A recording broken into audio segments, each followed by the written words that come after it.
What's up, guys? First off, do a little mail call here. Got this really cool looking sticker from Cigar Captain.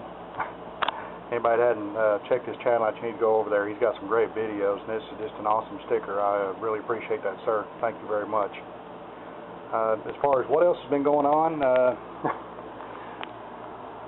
I guess I have ADD. Matter of fact, I know I do. I can't finish one project before I start another one. I got my paint ordered Friday for the truck bed, and a friend of mine asked if I could build something for her niece for her birthday coming up in September. And of course I said I could, so here's the picture that she gave me off of the internet. I think the little girl's going to either be 2 or 3 years old. I can't remember which one. And this is a little playset that they had found on the internet, several different places. And of course, they want a small fortune for it. So one of the pages gave some of the dimensions and everything on it. So I came in here and proceeded to make another huge mess, sawdust everywhere. But here's kind of the results of what's going on. I got the base panel, the one at the very bottom, cut out, shaped. Of course, everything's still got to be sanded and stained before I start any assembly. Here's the sides of it. Let me step back here and give you a little bit better picture. And the top shelf goes up here. I'll give you a little bit better video of it when I start getting it assembled. But it uses a stainless steel bowl for a sink, and then it'll use a couple of things. I'm going to turn out some mahogany for the faucet with a stem that sticks out over the faucet. Still haven't figured out exactly what I'm going to do for the stove eyes. It looks like on the picture they had routed it out, and I may do that, or I may even cut this out a little bit to cut some rabbits in there, and maybe do 4 pieces of mahogany in there so it gives it a little bit different color. Then it's got a fridge door here, and then an oven door here. I've got a piece of Lexan to go in there, and I've got to make some handles for both of these out of the mahogany as well. Here's the piece that goes on the top that ties these areas here together on both sides. So pretty much can't talk. Got most of the pieces cut out, roughly shaped. I've still got to do finish sanding on them, and like I said, make some handles. I got hardware for the oven doors, and 2 of these also for the fridge door that go on the side. And I'm going to use a couple of these knobs here. There's a panel that goes underneath the top for the knobs for the oven and the eyes and stuff, and that looks kind of about the same size as what I've got here. Of course, I'll stain these real dark and put some through bolts through there, and then lock washers on the back so they'll spin without unscrewing.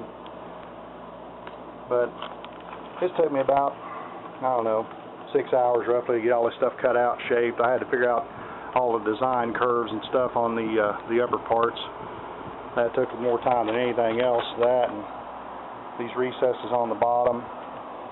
But anyway, that's kind of what's been going on around here.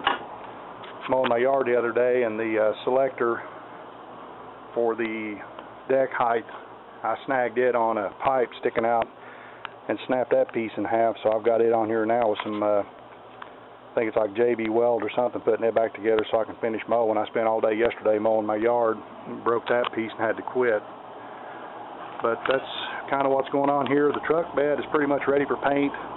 I've got it sanded into 600. Of course, it's covered in sawdust now, so I'm going to have to do a real good cleanup in here, which was already a lot of Bondo dust and stuff anyway, before I can paint.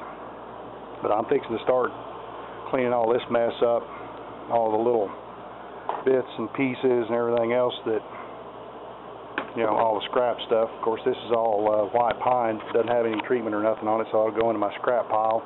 I can either use it for small projects, or worst comes to worst, I can burn it in my fireplace this winter. But hope everybody's doing okay. Ooh, lens is real blurry. Sorry guys, hang on a minute. Did that help? A little bit. Hope the whole video wasn't like that. I'm sorry if it was.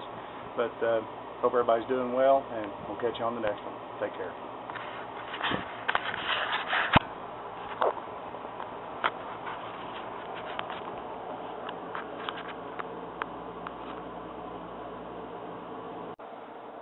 Okay, I'm out here turning the what will be the faucet out of some mahogany scrap that I had.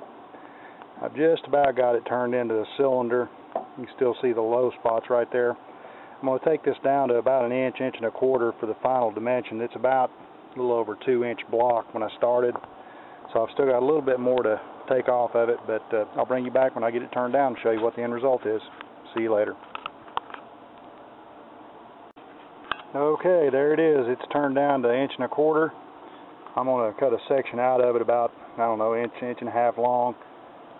Cope it out so that this piece will set in there so it forms like a gooseneck to make the faucet, and then I'm going to do something different for the faucet handles. So I've got this sanded with 220 grit. It looks pretty good, and once I get everything put together, I'll put some clear polyurethane or something on it to help protect it, but I'll bring you guys back when I get some more done.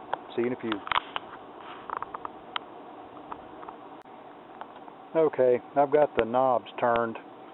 Each one of these is going to get cut off on the chop saw right here at this intersection. This will be the shank. This is the top of the next knob. This is the shank of the second one, the top of the third one, and so on and so forth. So that'll give a little bit of space between the surface that the knobs are mounted on so that you can get your hands and stuff around it. These are about 2-inch diameter by about 1.5 inches tall approximately. So I'm going to go ahead and keep sanding on these, and when I get them cut apart I'll bring you guys back. See y'all later. Okay guys, there the knobs are. They're not bolted down yet or anything. I still got to drill them out and put bolts in them, but that's about where they're going to go. Of course I'll take a straight edge and a tape measure and line everything up before I drill the holes, but it looks pretty good. Not bad for no measurements or anything else. I figured it all out from the picture. It had a couple of dimensions, the height and the width of course, and after I got that I just kind of triangulated everything else. I got a piece of Lexan of course to go in the oven door. Oh wait a minute, let me grab the handles and put on there for you. Of course, since this is for a child, I made the handles and all the knobs and everything really oversized, so it'd be easy for him to get a hold of. I'll glue those on there and stick a couple of screws through from the back so I'd countersink them so everything holds on real well. But that's just about got all the fabrication part of it done. I turned the piece for the faucet. It's laying over here. I still got to glue it together. My wood glue had dried up, but